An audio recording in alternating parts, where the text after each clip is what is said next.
Kamusta mga Kapilms TV? Sa Pilipinas, kapag pinag-uusapan ang mahal, madalas bahay, kotse o bakasyon ang unang pumapasok sa isip. Pero alam mo ba na may mga paaralan sa bansa na ang matrikula sa loob lamang ng isang taon ay halos katumbas na ng presyo ng isang condominium unit o luxury vehicle? Habang ang karamihan ay nagsusumikap makapagtapos sa abot-kayang tuition, may mga institusyong umaabot sa mahigit 1 milyong piso kada academic year ang bayarin. Hindi pa kasama ang school bus, pagkain at iba pang espesyal na programa. Sa video na ito, pag-uusapan natin ang 10 pinakamahal na school sa Pilipinas batay sa kanilang opisyal na tuition at mandatory fees. Sisilipin natin kung bakit ganun kamahal ang kanilang singil, ano ang curriculum na inaalok nila, at anong klaseng pasilidad at international exposure ang kasama sa binabayaran. Hindi ginawa ang video na ito para ikumpara ang halaga ng isang paaralan sa iba, kundi para magbigay ng malinaw at factual na information tungkol sa premium education sa bansa. Handa ka na ba? Simulan na natin. Number 10, De La Salle University, Manila. Matatagpuan sa Taft Avenue, Manila, ang De La Salle University o mas kilala bilang DLSU ay isa sa pinakaprestiyosong pribadong universidad sa bansa. Para sa academic year 2025 to 2026, ang tuition at basic fees sa undergraduate programs ay tinatayang nasa 240,000 pesos hanggang 300,000 pesos kada taon, depende sa kursong kukunin at sa dami ng unit sa trimester system. Dahil trimester ang academic calendar ng DLSU, mas mabilis ang pacing ng pag-aaral, ngunit kasabay nito ay mas mabilis ding umaakyat ang kabuuang gastos kumpara sa tradisyonal na 2 semestre. Ang DLSU ay consistently kabilang sa mga top-performing universities sa Pilipinas pagdating sa board exam performance, research output, at international rankings. Ayon sa pinakahuling data mula sa QS World University Rankings at Times Higher Education, kabilang ito sa mga nangungunang institusyon sa bansa. Mayroon din itong Level 4 accreditation mula sa Philippine Accrediting Association of Schools, Colleges, and Universities para sa ilang programa, ang pinakamataas na antas ng accreditation sa Pilipinas. Bagamat mas mababa ang tuition kumpara sa international school sa listahang ito, ang DLSU ay isa sa pinakamahal sa hanay ng mga traditional universities sa bansa. Idagdag pa rito ang laboratory fees, thesis fees at iba pang miscellaneous charges na maaaring magpataas pa sa kabuuang bayarin kada academic year. Number 9, Ridley International School. Matatagpuan sa Libis, Pasig City, ang Ridley International School ay kilala hindi lamang sa mataas nitong tuition kundi sa kakaibang educational philosophy. Para sa academic year 2025 to 2026, ang kabuang tuition at mandatory fees ay umaabot mula 350,000 pesos hanggang 500,000 pesos kada taon depende sa grade level. Mas mataas ang singil sa senior high school kumpara sa elementary levels. Ang Ridley ay gumagamit ng kombinasyon ng Singaporean at American curriculum na nagbibigay diin sa academic rigor at holistic development. Isa sa kanilang pinakatampok na programa ay ang Life Skills Program, kung saan tinuturuan ang mga estudyante ng financial literacy, public speaking, leadership at entrepreneurship, mga kasanayang madalas ay hindi natututukan sa tradisyonal na paaralan. Bukod sa academics, kilala rin ang Ridley sa kanilang mahigpit na anti-bullying policy at character education framework. Ang kanilang campus facilities ay moderno, may small class sizes at may personalized learning approach, mga salik na malaking bahagi kung bakit nasa kalahating milyong piso ang taunang gastos. Number 8, Southville International School. Ang Southville International School and Colleges sa Las Piñas City ay may tuition na umaabot mula 400,000 pesos hanggang 550,000 pesos kada taon para sa K-12 programs at maaari pang tumaas depende sa track o specialization. Kilala ang Southville bilang School of the Future at may accreditation mula sa Western Association of Schools and Colleges sa Estados Unidos, isang international na pagkilala sa kalidad ng edukasyon. Nag-aalok ang Southville ng international curriculum at college preparatory programs na nakahanay sa global standards. Mayroon din silang partnership sa mga universidad sa ibang bansa para sa dual diploma at pathway programs. Ibig sabihin, ang mga estudyante ay may mas madaling access sa pag-aaral sa abroad matapos ang kanilang senior high school o undergraduate degree. Ang kanilang campus ay may modern laboratories, digital learning systems, at performance spaces. Sa ganitong antas ng infrastructure at international alignment, hindi na nakapagtataka kung bakit lagpas kalahating milyon ang kabuang bayarin kada taon para sa ilang programa. Number 7. Enderan Colleges. Sa McKinley Hill, Taguig City, matatagpuan ang Enderan Colleges, isang pribadong institusyon na kilala sa larangan ng International Hospitality Management at Business Administration. Para sa academic year 2025 to 2026, ang tuition at fees ay tinatayang nasa 450,000 pesos hanggang 600,000 pesos kada taon depende sa kurso at bilang ng units. Ang Enderan ay may mga academic partnership sa mga international institutions tulad ng Le Roche at Ecole Ducasse para sa culinary at hospitality programs. Dahil dito, ang kanilang training facilities ay world-class. May fully equipped professional kitchens, hotel simulation rooms, at corporate-style classrooms. Hindi lamang tuition ang ginagastos dito. Dahil hands-on ang kanilang training, may laboratory at practicum fees na maaaring magdagdag pa sa kabuang bayarin. Gayunpaman, ang kanilang graduates ay may mataas na employability rate sa international hospitality industry, dahilan kung bakit handang mag-invest na malaki ang ilang pamilya. Number 6. Chinese International School, Manila. Matatagpuan sa McKinley Hill, Taguig City, ang Chinese International School Manila o CISM ay may tuition na umaabot mula 500,000 pesos hanggang 750,000 pesos kada taon para sa K-12 levels. Mas mataas ang bayarin sa upper grades lalo na sa mga kumukuha ng International Baccalaureate Diploma Program.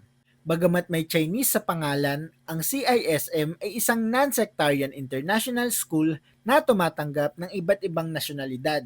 Ang isa sa kanilang pangunahing requirement ay ang pag-aaral ng Mandarin Chinese bukod sa English-based IB curriculum. Ang IB program ay globally recognized at nagbibigay daan sa mga estudyante upang makapasok sa mga universidad sa US, UK, Canada, Australia at iba pang bansa. Mayroon silang modern science laboratories, indoor sports facilities, performing arts spaces at technology-integrated classrooms. Tulad ng ibang international schools, may karagdagang fees para sa capital development at admissions processing. At ang ilang bayarin ay nakabase sa US dollar exchange rate, isang factor na maaaring magpataas pa ng kabuang gastos kada taon. Number 5. Everest Academy, Manila.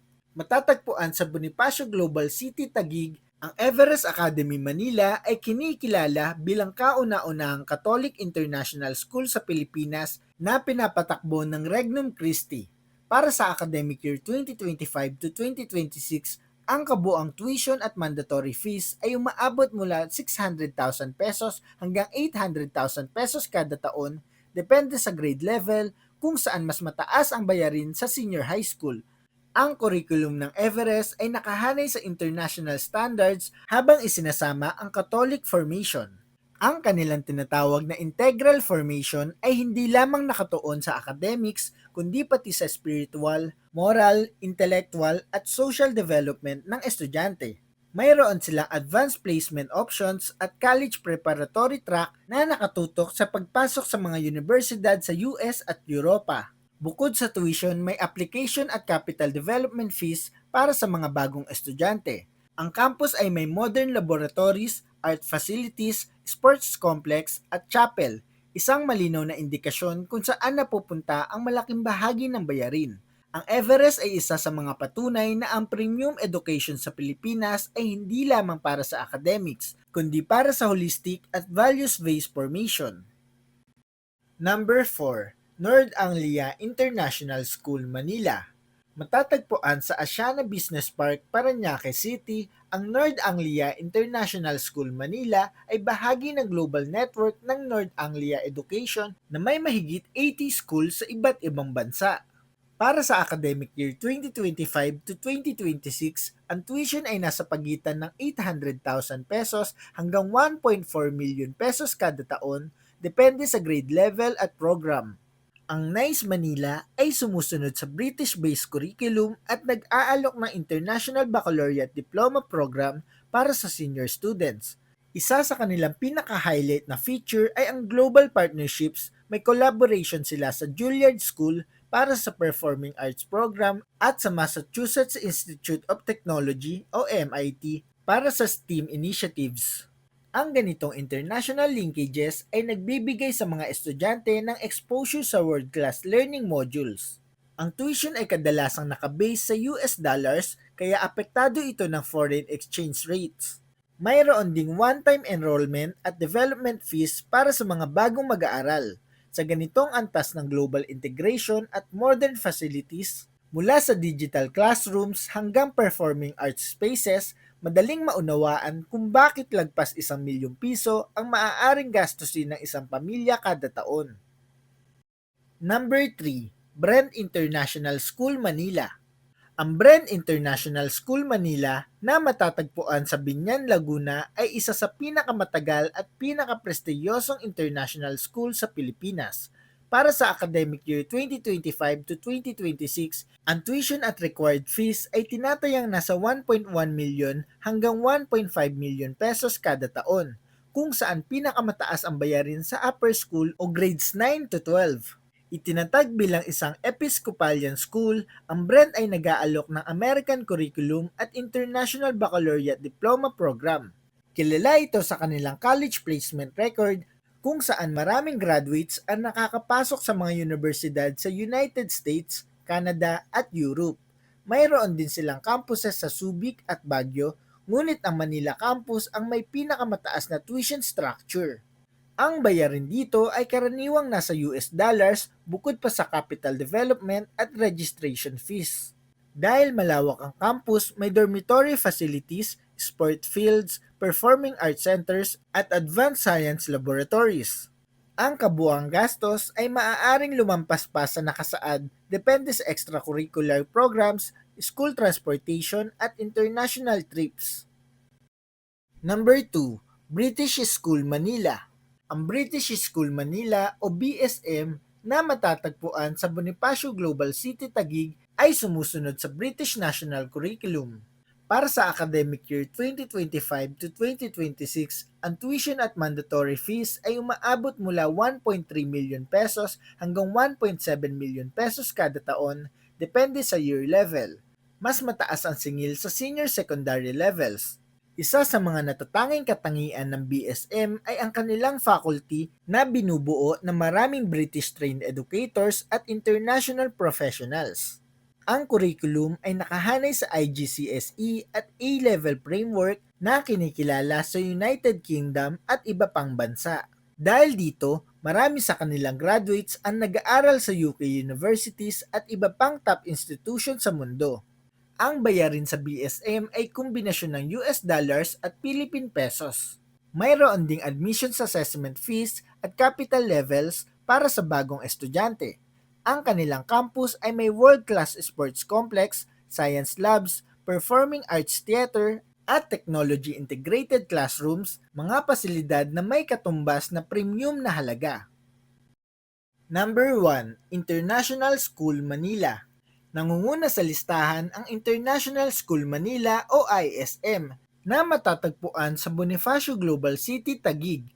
Para sa academic year 2025 to 2026, ang kabuuang tuition ay umaabot mula 1.5 million pesos hanggang 1.8 million pesos o higit pa kada taon depende sa grade level.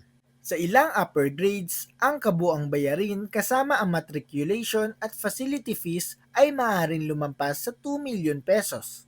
Ang ISM ay gumagamit ng American Curriculum at International Baccalaureate Programs. Isa ito sa pinaka-diverse na paaralan sa bansa na may mahigit 40 hanggang 15 nationality sa student population ayon sa kanilang official school data. Ang kanilang academic performance at college placement record ay kinikilala sa international community kung saan maraming graduates ang nakakapasok sa Ivy League at iba pang top global universities.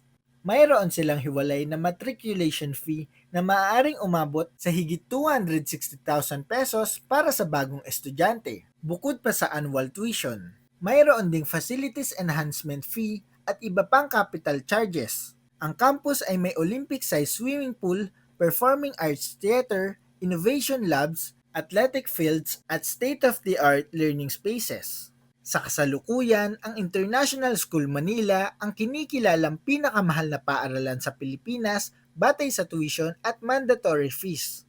Ang halaga nito ay halos katumbas na ng 4 na taong tuition sa maraming pribadong universidad sa bansa sa loob lamang ng isang academic year.